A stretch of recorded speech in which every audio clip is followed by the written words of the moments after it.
주님의 성령 지금 이곳에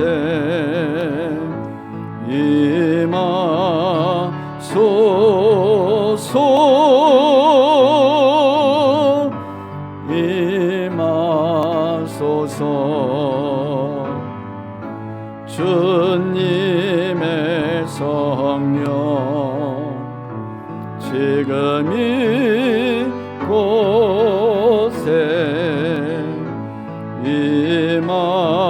임하소서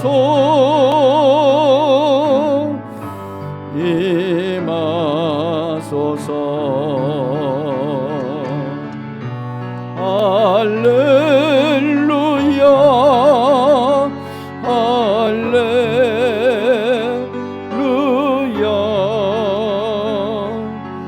할렐루야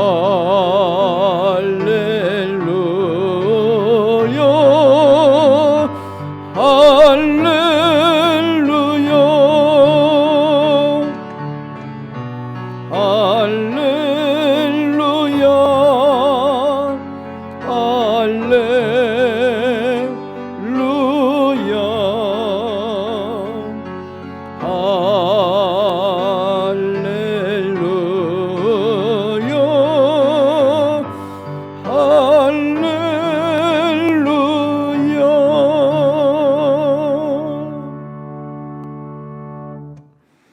우리의 능력이 되시는 하나님을 향하여 기쁘게 노래하며 야곱의 하나님을 향하여 즐거이 소리칠지어다.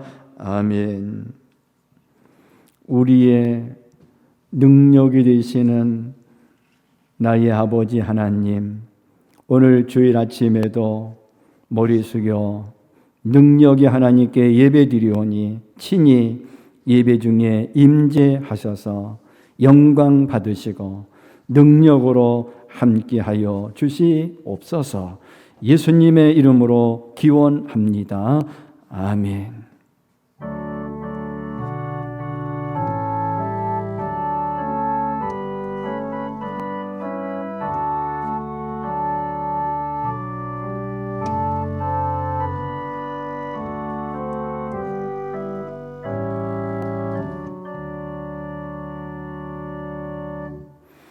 교동문 35번이 되겠습니다. 7번이 되겠습니다.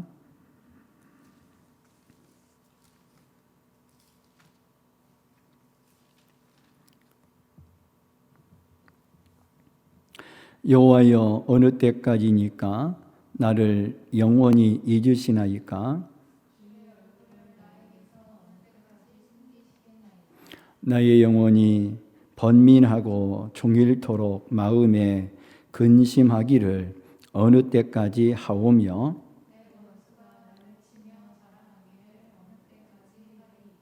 여호와 내 하나님이여 나를 생각하사 응답하시고 나의 눈을 밝히소서. 두렵건대 나의 원수가 이르기를 내가 그를 이겼다 할까 하오며 나는 오직 주의 사랑을 의지하여 싸우니 내가 여호와를 찬송하리니 이는 주께서 내게 은덕을 베푸심이로다. 아멘. 다 같이 사도신경으로 신앙 고백 드리겠습니다. 나는 전능하신 아버지 하나님 천지의 창조주를 믿습니다.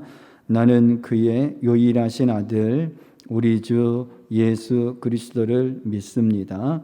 그는 성령으로 잉태되어 동정녀 마리아에게서 나시고 본디오 빌라도에게 고난을 받아 십자가에 못 박혀 죽으시고 장사된 지 사흘 만에 죽은 자 가운데서 다시 살아나셨으며 하늘에 오르시어 전능하신 아버지 하나님 우편에 앉아 계시다가 거기로부터 살아있는 자와 죽은 자를 심판하러 오십니다. 나는 성령을 믿으며 거룩한 공교제와 성도의 교제와 죄를 용서받는 것과 몸의 부활과 영생을 믿습니다. 아멘. 찬송가 35장입니다.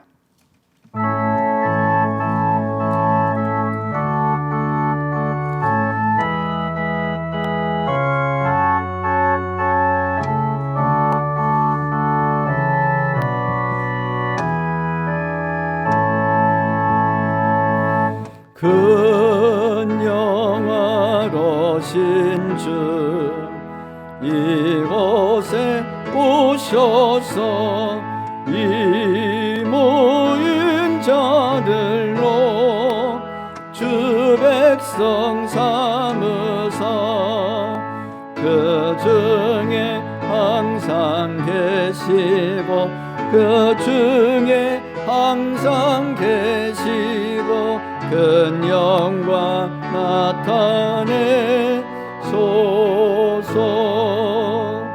이 백성 기도와 너의 물들임이 향내와 같으니 곧 받으옵소서. 주 예수 크신 복음을 주 예수 크신 복음을 만 백성 듣게 하소서. 또 우리 자손들 다 주를 기리고 저 성전 돌같이 빛나게 하소서. 주 구원하신 능력을 주 구원하신 능력을 늘 끝날까지 주소서.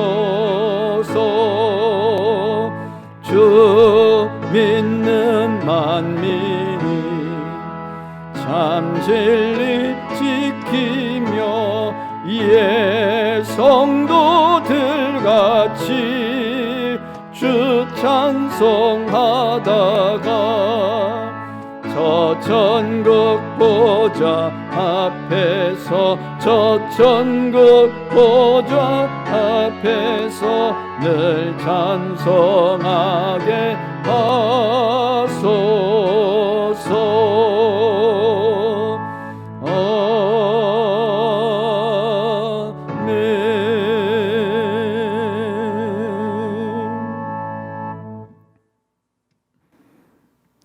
부활하셔서 첫 열매가 되심으로 우리에게 참된 부활의 소망을 안고 살아갈 수 있도록 부활의 주님, 오늘도 부활하셔서 능력 가운데 우리와 함께 하시는 우리 하나님과 예수님을 예배하며 찬양케 해주셨사오니 참으로 감사를 드립니다. 이 시간 예배드리오니 성부와 성자와 성령 하나님 임재하셔서 큰 영광 받아 주시기를 주여 원합니다. 주님, 한 주간을 우리가 주의 은혜로 살았음을 믿습니다. 하지만 하나님의 말씀에 굳건히 서서 주의 뜻을 따라 말씀에 순종하며 온전히 주님 뜻에 합당한 삶을 살기를 원하였으나 우리가 주님 뜻을 앞세우기보다도 내 뜻을 고집하고 살았던 그러므로 지은 죄악이 있사오니 이 시간 회개하며 용서를 구하오니 주님 주의 자비하심으로 회개하는 우리의 모든 죄를 용서해 주시고 다시 한번 우리의 심령을 거듭나며 새롭게 만들어 주시기를 주여 원합니다. 코로나19가 아직도 하나님 이 대한민국과 전 세계를 지배하고 있습니다. 예수 이름으로 속히 퇴치시켜 주시고 물리쳐 주실 줄로 주여 믿습니다. 우리 늘푸른 교회에 속해 있는 사랑하는 모든 성도님들의 가정가정을 주의 평강과 주의 축복으로 붙들어 주시어서 어려운 일 일어나지 않게 해주시고 늘 복되고 하나님 기쁨이 가득한 일만 일어날 수 있도록 축복해 주시기를 원합니다. 오늘 또 예배드리오니 임재하셔서 큰 은혜를 베풀어 주시옵소서. 예수님의 이름으로 기도합니다. 아멘.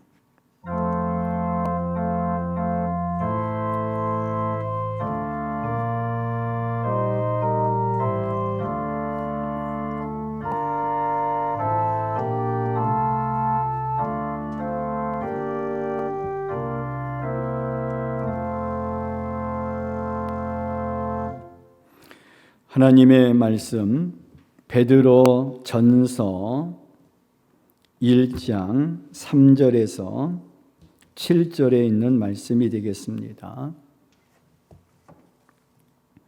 베드로전서 1장 3절에서 7절에 있는 말씀이 되겠습니다.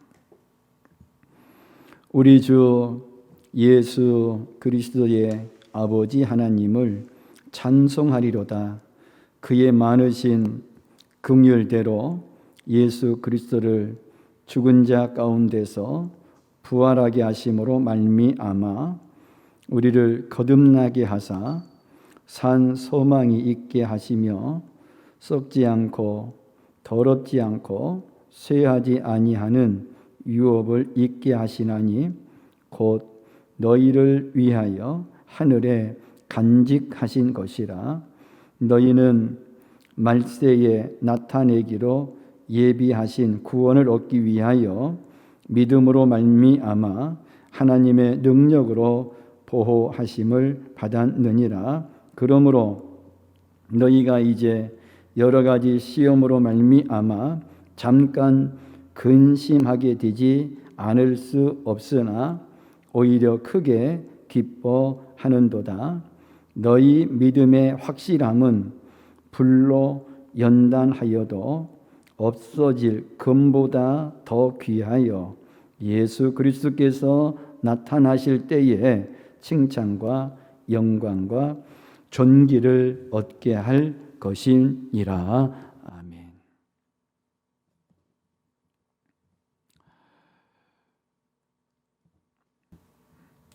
서기 AD 64년 7월 18일 여름 로마의 중심가에 커다란 대화재가 발생했습니다.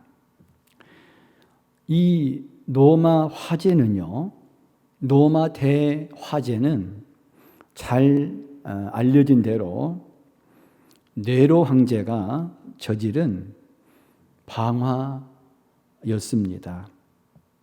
이 네로 황제가 방화한 이 불은요 9일간이나 계속되었습니다. 로마 외곽에서 시작된 불길은 멈출 줄 모르고 강한 바람을 타고 로마 전역으로 퍼져나갔습니다. 로마 시의 3분의 1을 잿더미로 만들어 버렸습니다. 그래서 로마의 14개 행정구역 중 10개 행정구역이 황폐해졌고 200만 당시 인구 대부분이 하루아침에 집을 잃었습니다. 그리고 이 화재로 중요한 문화유산이 파기가 되었습니다. 방화를 한 네로 황제는 불타는 로마의 도시를 바라보면서 광적으로 춤을 추면서 시를 지어 노래했습니다. 하지만 화재로 삶의 터전을 잃은 로마 시민들의 항의가 시작되었고 그 항의가 거세지게 되었습니다. 그러자 방화를 한 네로 황제에게는 희생양이 필요했습니다. 그래서 네로 황제는 자신이 불을 질러놓고 당시 예수 믿는 그리스도인들이 로마 대화재 방화의 주인공이라고 소문을 내기 시작했습니다. 그러니까 예수 믿는 그리스도인들을 희생양으로 네로 황제가 삼았던 것입니다. 그래서 방화의 주범으로 몰린 그리스도인들이 영문도 모르고 줄줄이 잡혀서 로마에 있는 원형 경기장으로 끌려가기 시작했습니다. 로마의 원형 경기장으로 끌려간 그리스도인들 가운데 더러는 십자가형에서 참수를 당하기도 하고, 참수가 목이 잘려 죽는 것을 말합니다. 더러는 야생 동물의 밥으로 그들의 몸뚱이가 길길이 찢기어 죽임을 당했습니다. 방화의 주범인 네로 황제의 희생이 되어 당시 그리스도인들은 순교를 당했던 것입니다. 일이 이렇게 되어 수많은 그리스도인들이 영문도 모른 채 로마 대화재 방화의 주범으로 몰려서 희생양이 되어 죽어가는 것을 본 살아남은 그리스도인들은 더 이상 로마에 머물러 있을 수 없었습니다. 왜냐하면 로마에 계속 눌러 앉아 있으면 방화범으로 몰려 원형 경기장에 끌려가 희생양으로 죽는 일밖에 없었기 때문입니다. 그래서 많은 그리스도인들이 로마를 떠나 신앙을 지키기 위하여 도망을 가게 되었습니다. 이때 도망을 어디로 갔느냐 하면 소아시아인 지금의 터키로 도망을 가 흩어졌습니다. 소아시아로 도망하여 흩어진 그리스도인들은 신앙을 지키기 위해 바위굴 속에 들어가 피신하였습니다. 여러분, 터키로 도망을 간 당시 그리스도인들 입장에서 한번 생각해 보시기 바랍니다. 로마의 대화재가 그리스도인들이 방화에 불을 지른 방화의 주범이라고 뒤집어 씌워 수많은 사람들이 희생양으로 죽어가자 로마에 있다가는 자신들도 죽을 것 같으니까 터키인 소아시아로 도망을 갔습니다. 지금 지도에 나와 있는 것과 같이. 그리고 신앙을 지키기 위하여 바위굴 속에 들어가 피신하였습니다. 이들에게 무엇이 필요했을까요? 이들에게는 무엇보다도 위로와 소망이 필요했습니다. 그래서 베드로는 그들을 위로하고 소망을 갖게 하려고 편지를 썼는데 그 편지가 바로 베드로 전서입니다. 그래서 베드로 전서 1장 1절을 보면 이렇게 시작합니다.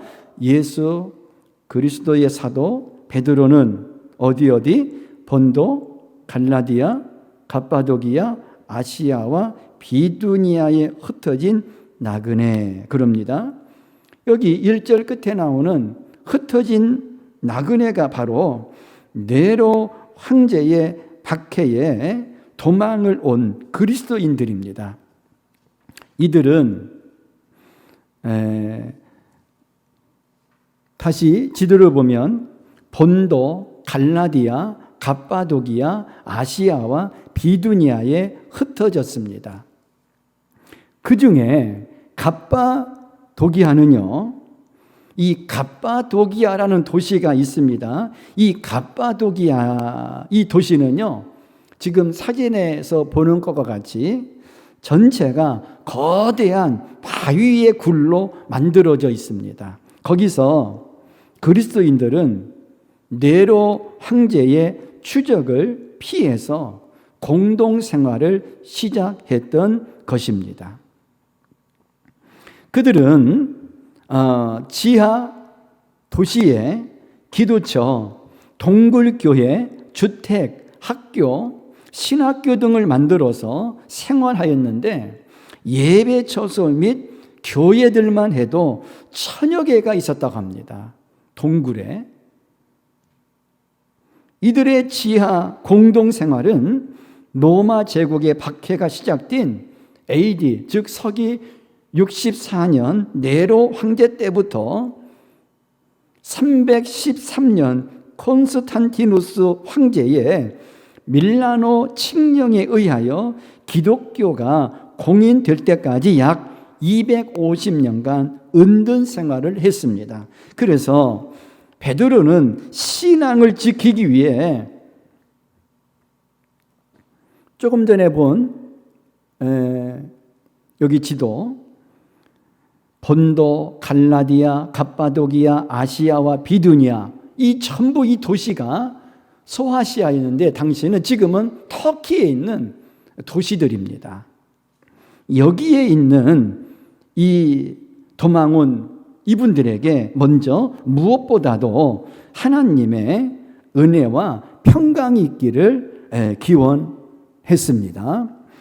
베드로전서 1장 2절입니다. 곧 하나님 아버지의 미리 하심을 따라 성령이 거룩하게 하심으로 순종함과 예수 그리스도의 피 뿌림을 얻기 위하여 택하심을 받은 자들에게 편지하노니 뭐가 은혜와 평강이 너희에게 더욱 많을지어다.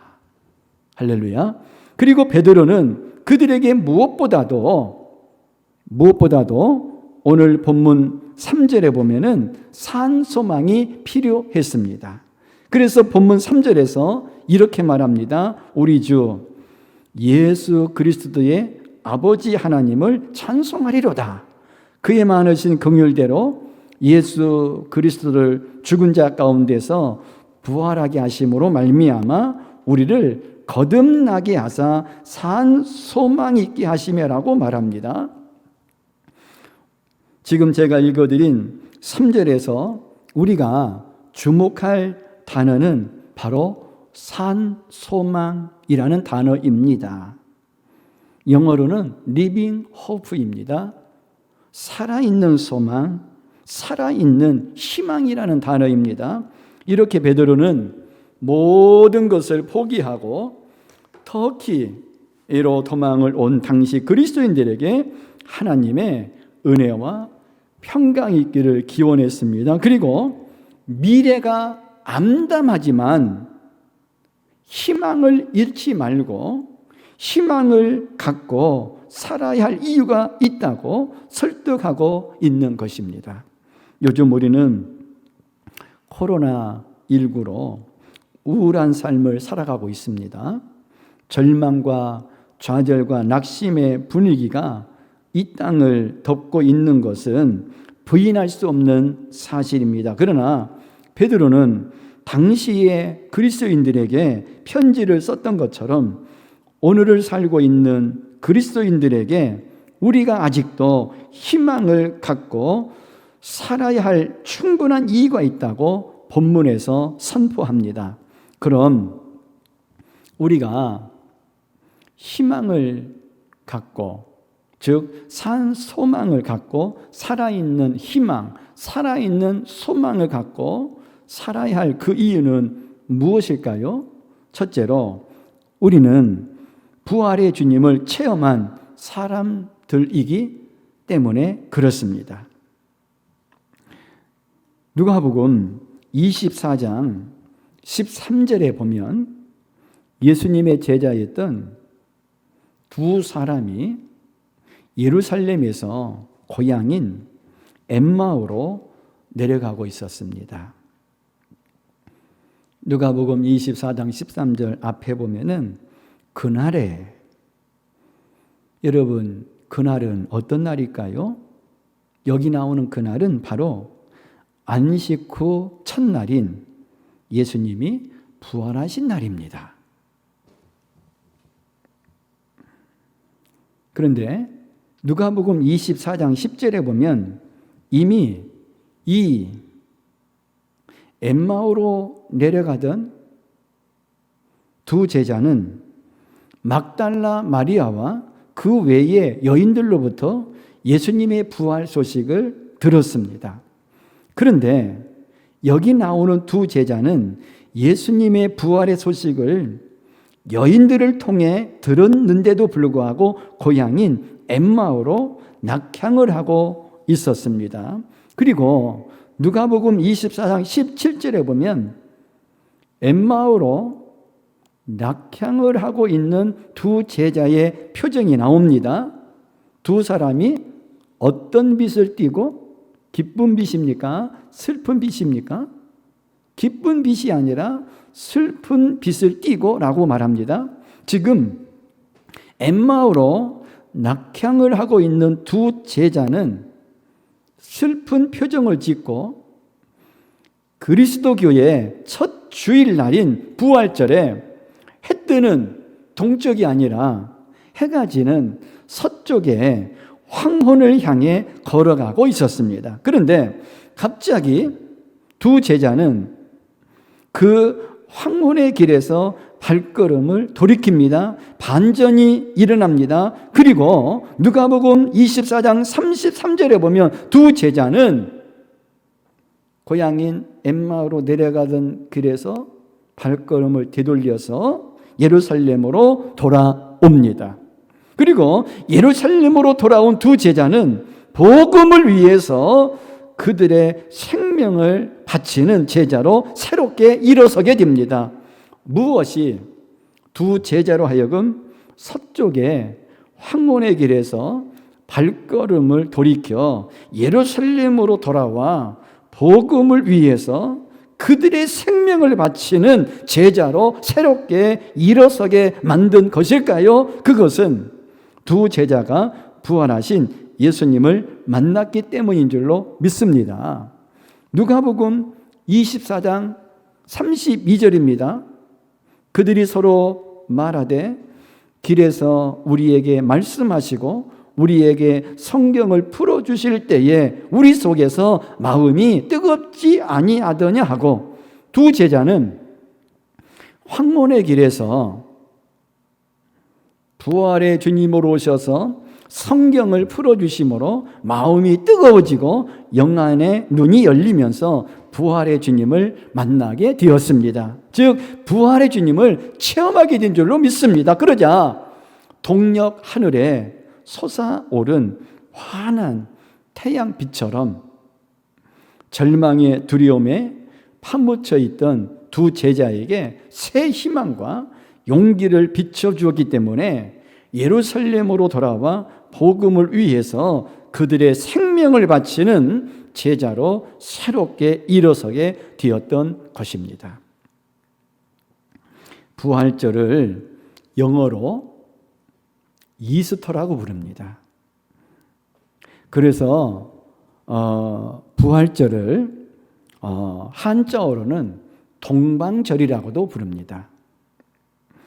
동편은요, 태양이 솟는 일출을, 해가 뜨는 동력은 일출을 상징하는 곳입니다.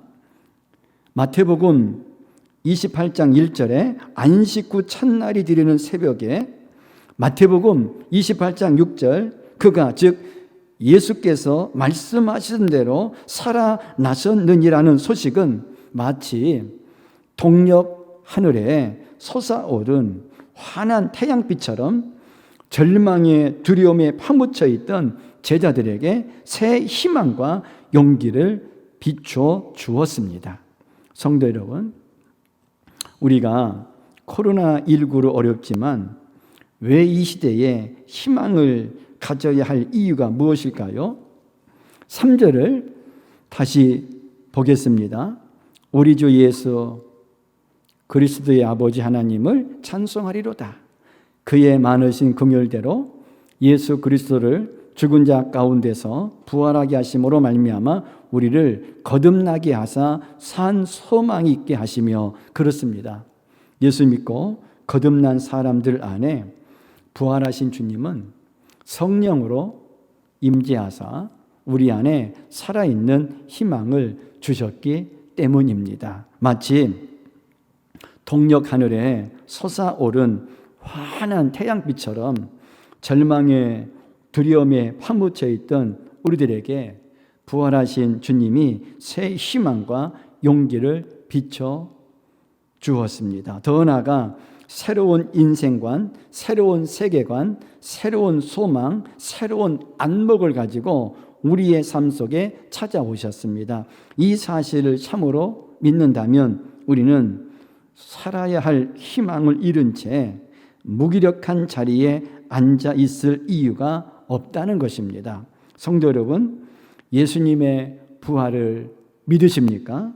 그렇다면 죽음을 이기고 부활하신 그리스도 그분이 참으로 우리 안에 오셨습니다. 그러므로 무엇보다도 달라져야 할 것은 우리 마음속에 두려움을 극복하는 소망입니다. 여러분이 살아계신 주님을 만나 내가 영적으로 거듭나 부활하신 주님을 내 안에 소유하고 그분과 더불어 살아갈 수만 있다면 우리를 둘러싸고 있는 삶의 정황이 아무리 어둡다고 해도 절망은 잃은 것입니다. 우리는 살아계신 주님이 오늘 또 우리의 예배의 자리에 성령으로 임재하신 것을 믿습니다. 우리와 함께 하신 주님, 우리의 예배를 받으시는 주님, 그리고 서쪽 황혼의 길을 걷고 있던 엠마오 길의 두 제자와 동행하셔서 동력의 밝은 빛처럼 살아있는 희망을 주셨던 부활하신 주님이 우리와 지금도 함께 하시는 것을 믿습니다. 두 번째로 우리가 희망을 가지고 살아야 할 두 번째 이유는 하늘에 간직된 미래의 유산인 천국 기업까지 보장받았기 때문입니다. 하늘나라의 영원한 유업인 천국을 우리가 약속받았기 때문인 줄로 믿습니다. 본문 4절에서 지금 동굴에서 신앙을 지키기 위하여 말 못할 고생을 하고 있지만 베드로가 희망을 가져야 할 이유를 말하고 있습니다. 썩지 않고 4절에 보면 더러워지지 않고 낡아 없어지지 않는 유산을 물려받게 하셨기 때문이라는 것입니다. 우리가 희망을, 살아있는 희망을 가져야 할 이유가 이 유산은 썩지 않고 더러워지지 않고 낡아 없어지지 않는 유산을 우리가 물려받았기 때문인데 이 유산은 끝까지 목숨을 바쳐 신앙을 지킨 분들을 위하여 하늘에 간직되어 있기 때문이라는 것입니다. 베드로는 오늘 4절에 보면 하늘에 간직된 미래의 유산인 천국 기업에 대해서 세 가지 특성을 말하고 있습니다. 첫 번째로 썩지 아니하는 기업이라는 것입니다. 썩지 아니하는 기업, 다시 말하면 영원한 기업이라는 것입니다. 두 번째로는 더럽힐 수 없는 기업이라는 것입니다. 그것은 거룩한 기업이라는 겁니다. 우리가 장차 천국에서 받을 하늘나라의 유산인 유업은, 천국은 거룩한 기업이고, 세 번째로는 쇠하지 아니하는 기업, 불멸의 기업이라는 것입니다. 이 세 가지 기업을 우리를 위해서 하늘에 간직하셨습니다. 로마에서 살다가 지금 설교 초반에 소아시아, 지금 터키로 흩어져 동굴에 숨어서 지내는 분들은 한때 로마에서 살 때에 나름대로의 기업을 가지고 있었습니다. 가정이라는 기업이 있었습니다. 크고 작은 개개인의 직장과 사업장인 기업이 있었습니다. 그러나 소아시아로 도망을 와 동굴에 숨어 살고 있는 지금은 이 땅에 속한 기업은 빼앗겼습니다. 하지만 다 빼앗겨도 결코 빼앗길 수 없는 영원한 기업을 주님께서 우리를 위해 예비하셨습니다. 그것이 바로 4절에서 나와 있는 것처럼 썩지 않고 더러워지지 않고 낡아 없어지지 않는 하늘에 간직된 미래의 유산을 물려받게 하셨습니다. 이 유산은 우리를 위하여 하늘에 간직되어 있습니다. 저는 오늘 이 시대야말로 천국 소망을 회복할 때라고 생각합니다. 코로나19를 두려워하는 것은 감염으로 인하여서 죽음에 대해서 두려워하기 때문입니다. 모든 사람은 언젠가는 한번 죽는다는 것은 알지만 그래도 질병이나 사고로 일찍 죽지 않고 장수하기를 원합니다. 하지만 어떻게 죽든지 천국 소망과 천국 신앙의 회복, 이것은 우리 시대 그리스도인들이 회복해야 할 가장 중요한 신앙의 과제인 것입니다. 여러분, 1세기를 살았던 순교자들의 그 담대한 신앙의 모습이 어디에서 왔을까요? 야생 동물의 밥으로 그들의 몸뚱이가 던지움을 받으면서도 그들의 신앙을 부인하지 않고 찬송을 부르면서 저 로마의 원형 경기장을 걸어가던 1세기 그리스도인들의 그 담대함은 무엇이었을까요? 그것은 바로 천국 신앙인 것입니다. 천국을 믿었습니다. 그러므로 천국을 믿는다면 오늘의 삶이 분명히 달라질 수 있습니다. 내가 이 땅에서 좀 손해를 봐도, 지금 당장 조금 잃어버려도 주님께서 영원한 것을 준비하셨다는 것입니다. 그렇기 때문에 우리는 어떠한 일에도 초연할 수가 있는 것입니다. 설교 서두에 말씀드린 것과 같이 지금 소아시아, 터키, 지금 그중에 갑바도기아의 동굴에서 숨어 지내는 흩어진 나그네 성도들은 이 땅의 기업은 다 잃었습니다. 그러나 하늘에 간직된 미래의 유산인 천국 기업까지 보장받았기 때문에 산 소망인 살아있는 희망을 가져야 한다는 것입니다. 제임스 그레이라고 하는 유명한 신학자가 있었는데 이분이 이런 말을 했습니다. 고향길 가는 것이 확실하다면 그 길 도상에서 일어나는 크고 작은 어려움도 내 얼마든지 견딜 수가 있지 않겠는가, 이런 말을 했어요.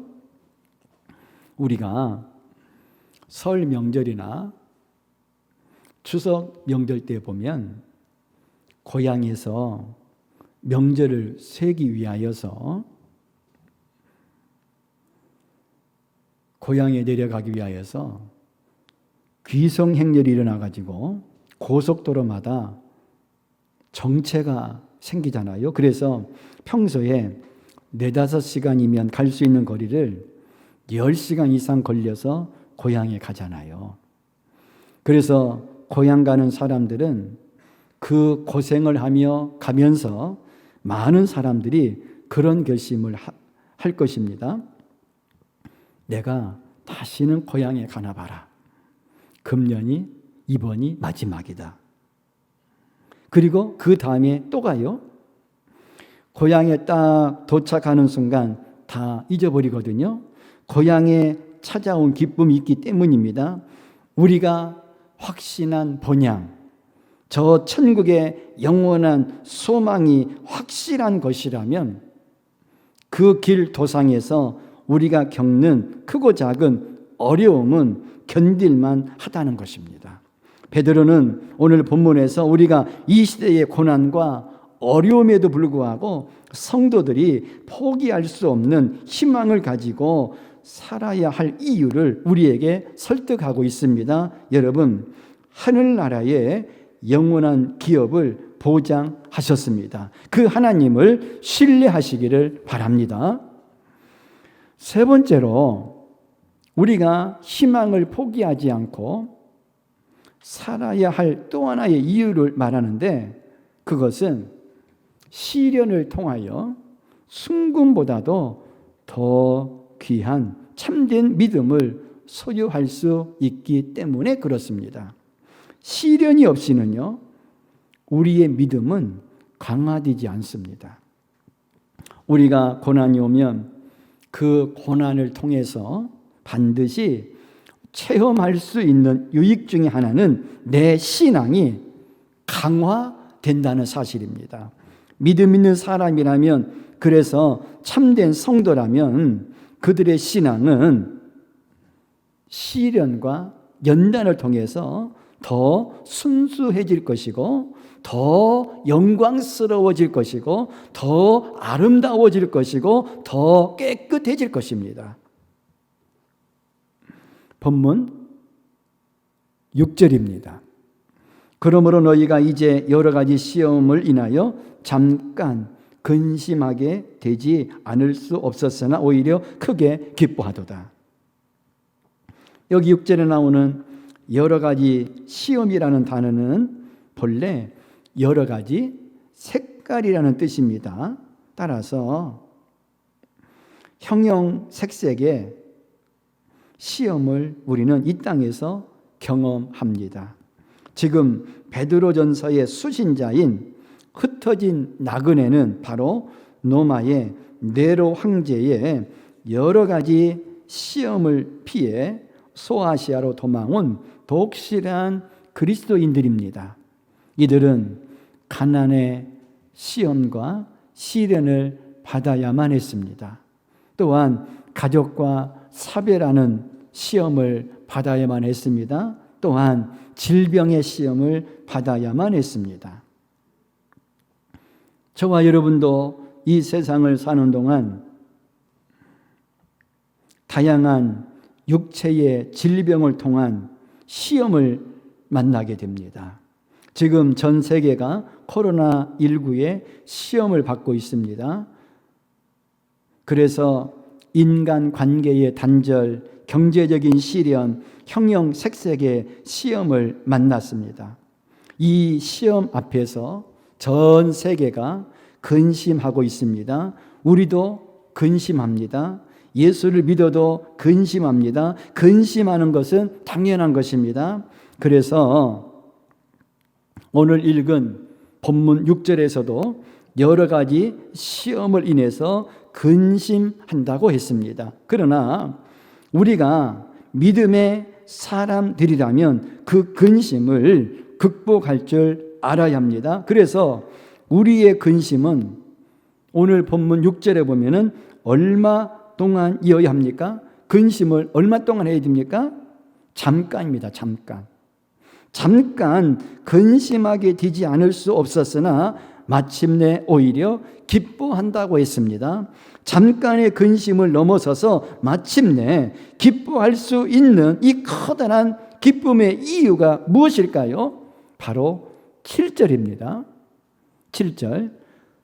너희 믿음의 확실함은 불로 연단하여도 없어질 금보다 더 귀하여 예수 그리스도께서 나타나실 때에 칭찬과 영광과 존귀를 얻게 할 것이니라. 7절 앞에 믿음의 확실함은 다른 말로 참된 믿음을 말합니다. 참된 믿음. 또한 불로 연단하여도 없어질 금은 순금을 말합니다. 99.999의 순금은요, 불 속을 통과해야만이 순금인 것입니다. 불 속을 통과하지 않는 금은 순금이 될 수 없습니다. 따라서 99.999의 순금이 되려면 불 속을 통과해야 하듯이 참된 믿음도 형형색색의 시련을 겪고 나야 참된 믿음인 것이 입증된다는 것입니다. 이렇게 어떤 종류의 시험이든 내가 이 시험을 제대로 그리스도인답게 통과한다면 반드시 우리는 순금보다도 더 귀한 믿음의 확실함인 즉 참된 믿음을 소유하게 될 줄로 믿습니다. 할렐루야. 그러면 이렇게 형형색색의 시련을 통해 순금보다도 더 귀한 믿음의 확실함, 즉 참된 믿음을 소유하게 될 때 어떤 유익이 있을까요? 그것은 7절에 중간에 나와 있는 것과 같이 주님 앞에 서는 날 칭찬과 영광과 존귀를 얻게 할 것이니라는 말씀이 나옵니다. 따라서 우리가 참된 순금보다도 더 귀한 참된 믿음을 소유하게 되면은 내가 주님 앞에 서는 날 칭찬받을 자로, 그리고 영광스러운 자로, 그리고 하나님 앞에 존귀한 자로 마침내 내 인격이 빚어져 새로워져 영광스러워져 성숙한 자로 세워지게 된다는 것입니다. 여러분, 이것이 형형색색의 시련을 통해 순금보다도 더 귀한 참된 믿음을 소유하게 될 때에 마침내 궁극적으로 가져올 빛나는 유익인 줄로 믿으시기를 바랍니다. 여러분, 이것이 확실하다면 잠시의 고난 앞에서도 우리가 움츠려 들고 위축되어야 할 이유가 없다는 것입니다. 사도 베드로는 본문에서 정확하게 그 얘기를 하고 있는 것입니다. 코로나로 세상이 어두운 것은 사실이고 또 우리의 삶이 전보다도 더 훨씬 피곤하고 힘든 것도 사실입니다. 그러나 부활하신 주님이 내 안에 계시고 우리와 함께 계시다면 우리는 결코 좌절할 필요가 없습니다. 그리고 하늘에 간직된 미래의 유산인 천국 기업까지 보장받았기 때문에 절망할 필요가 없습니다. 또한 그 어떠한 불리한 시련도 순금보다도 더 귀한 참된 믿음을 얻게 만들어줍니다. 그 결과 내가 하나님 앞에 칭찬받을 자로, 그리고 영광스러운 자로, 또한 존귀한 자로 설 수 있게 되었기 때문에 낙심할 필요가 없습니다. 나의 등 뒤에서 나를 도우시는 주, 즉 내 고난의 장에 달려오시는 그분, 나의 인생길에서 지치고 고나여 매일처럼 주저앉고 싶을 때, 즉 나를 향해 손을 펴시는 주님, 그리고 말씀하시는 주님의 음성을 들어보시기 바랍니다. 일어나 걸어라. 내가 새 힘을 주리니 일어나 너 걸어라. 내 너를 도우리. 그러므로 우리는 살아있는 소망을 가지고 이렇게 선포해야 합니다. 하나님 아버지, 포기하지 않겠습니다. 하나님 아버지, 좌절하지 않겠습니다. 하나님 아버지, 낙심하지 않겠습니다. 그 이유는 부활하신 주님이 나를 살려주시고 내 안에 쇠할 수 없는 이 살아있는 소망을 주셨기 때문인 줄로 믿습니다. 이 소망의 주님을 붙들고 살겠습니다. 부활의 주님, 살아계신 주님을 붙들고 일어나겠습니다. 아멘. 기도드리겠습니다. 하나님 아버지, 우리는 어떠한 일에도 낙심하거나 좌절하거나 절망하지 아니하고 살아있는 소망을 그래도 우리는 가지고 일어서야 될 줄로 하나님 믿습니다. 우리에게는 부활하신 주님이 나와 함께 하심을 믿습니다. 그리고 이 땅에 그 어떠한 기업을 잃어버려도 나를 위하여 예비해 놓으신 썩지 아니하고 더럽지 아니하고 쇠하지 아니하는 천국을 우리가 받게 된 줄로 주님 믿습니다. 이 땅에 우리가 시련을 통하여 우리의 믿음이 참된 믿음을 갖게 될 때에 칭찬과 존귀를 얻게 될 줄로 믿습니다. 이런 사실을 믿기 때문에 이 세상에서 어떠한 일에도 하나님 낙심하거나 좌절하거나 실망하지 않게 하여 주시고 살아있는 소망을 가지고 살게 하여 주시옵소서. 예수님의 이름으로 기도합니다. 아멘. 찬송가 488장이 되겠습니다.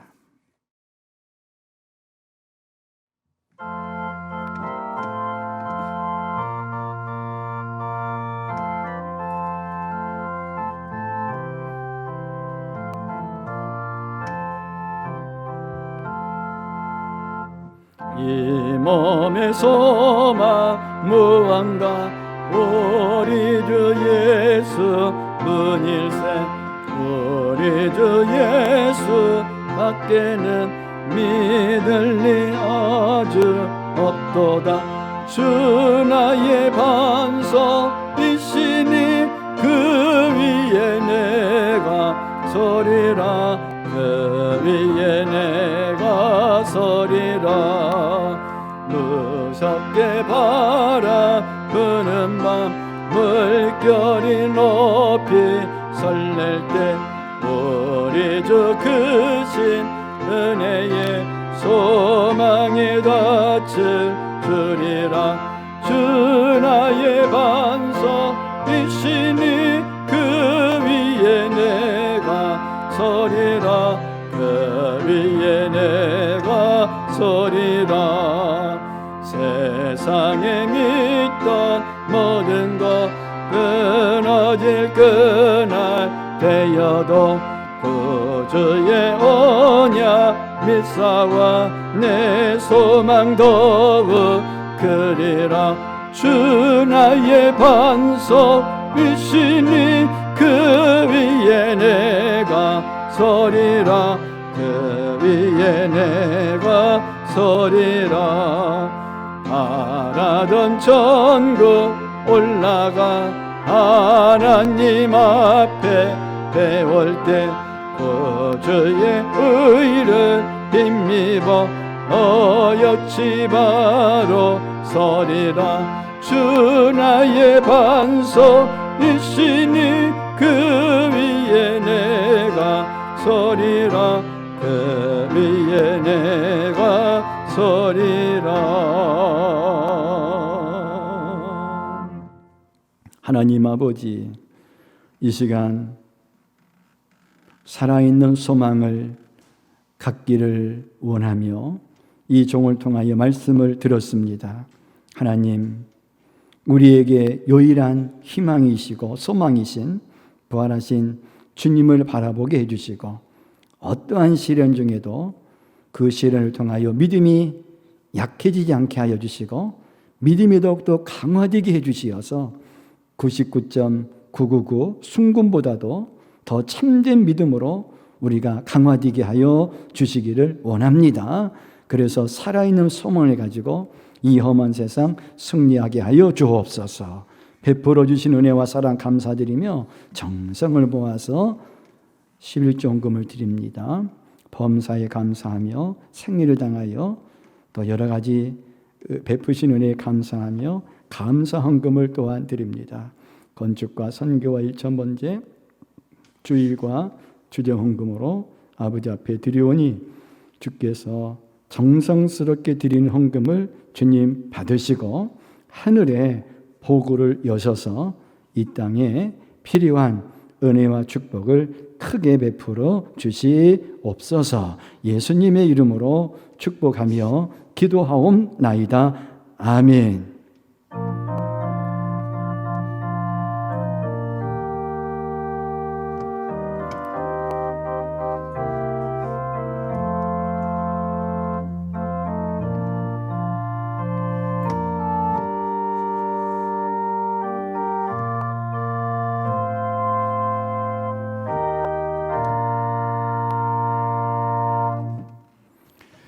코로나로 어려운 때에 각 가정마다 부활하신 예수님의 은혜와 또 부활하신 예수님이 베풀어 주시는 평강이 가득하시기를 바라겠습니다.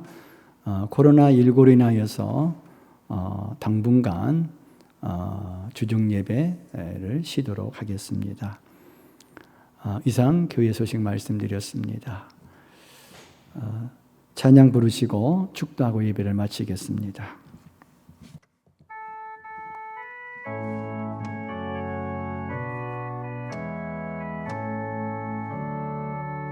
주 하나님 독생자 예수 날 위하여 오시었네. 내 모든 죄 다 사하시고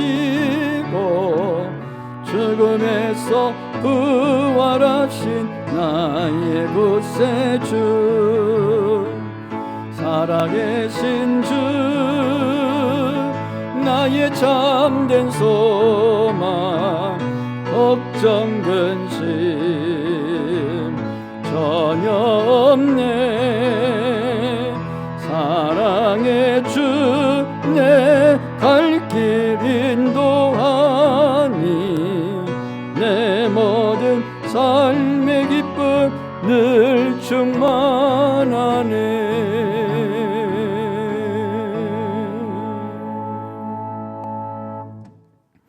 이제는 우리 주 예수 그리스도의 은혜와 하나님 아버지의 사랑하심과 성령님의 교통하심이